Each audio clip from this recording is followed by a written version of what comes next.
To freedom world. വിഷ്ണുവിന്റെ 10 അവതാരങ്ങളുമായി നമ്മുടെ മനുഷ്യ ജീവിതത്തിലെ ഓരോ ഘട്ടങ്ങളും എങ്ങനെയാണ് ബന്ധപ്പെട്ടിരിക്കുന്നത് എന്നാണ് ഇന്ന് നിങ്ങളോട് ഞാൻ പറയാൻ പോകുന്നത്. ഈ വീഡിയോ നിങ്ങൾ ആദ്യമായാണ് കാണുന്നതെങ്കിൽ ഈ ചാനൽ ഒന്ന് സബ്സ്ക്രൈബ് ചെയ്തേക്കൂ. കൂടാതെ തൊട്ടടുത്തുള്ള ബെല്ലൈക്കൻ കൂടി ക്ലിക്ക് ചെയ്തേക്കൂ. എങ്കിൽ മാത്രമേ ഇനി ഞാൻ ഇടുന്ന വീഡിയോസ് നിങ്ങൾക്ക് കാണാൻ സാധിക്കൂ. അപ്പോൾ നമുക്ക് എന്തായാലും വീഡിയോയിലേക്ക് പോവാം. നമ്പർ 1, മത്സ്യാവതാരം. അമ്മയുടെ ഉദരത്തിൽ ഒരു കുഞ്ഞ് പൂർണ്ണ രൂപം എത്തുന്നത് പോലെയാണ് വെള്ളത്തിലും രക്തത്തിലും ജീവിക്കുന്ന ഈ അവതാരം. നമ്പർ 2, കൂർമ്മ അവതാരം.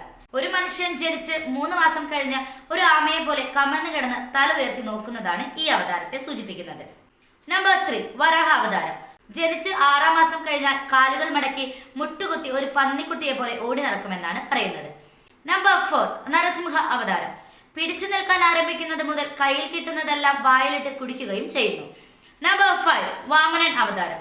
നടക്കാൻ പഠിക്കുന്നത് മുതൽ തന്റെ ചെറിയ പാദങ്ങൾ കൊണ്ട് നിലത്ത് ഓരോ അടിയും പതുക്കെ വെക്കുന്നു. നമ്പർ 6, പരശുരാമ അവതാരം. ഇത് യൗവനത്തെ സൂചിപ്പിക്കുന്നു.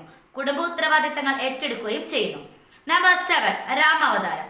ഒരുത്തിക്ക് ഒരുവനായി വഞ്ചിക്കാതെ സ്നേഹിച്ചു ജീവിക്കാൻ ഈ അവതാരം കാണിച്ചു കൊടുക്കുന്നു. നമ്പർ 8, കൃഷ്ണ അവതാരം. തന്റെ വാർദ്ധക്യത്തിൽ ലൗകികതയില്ലാതെ ഈശ്വരഭക്തിയോടെ വരും തലമുറയ്ക്ക് ശരിയായ വഴി കാണിച്ചു കൊടുക്കുന്നു. നമ്പർ 9, ബുദ്ധ അവതാരം.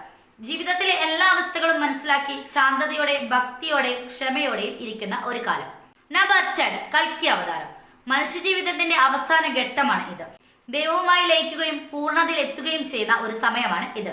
ഈ വീഡിയോ നിങ്ങൾക്ക് ഇഷ്ടമായ ലൈക്ക് ചെയ്യുക.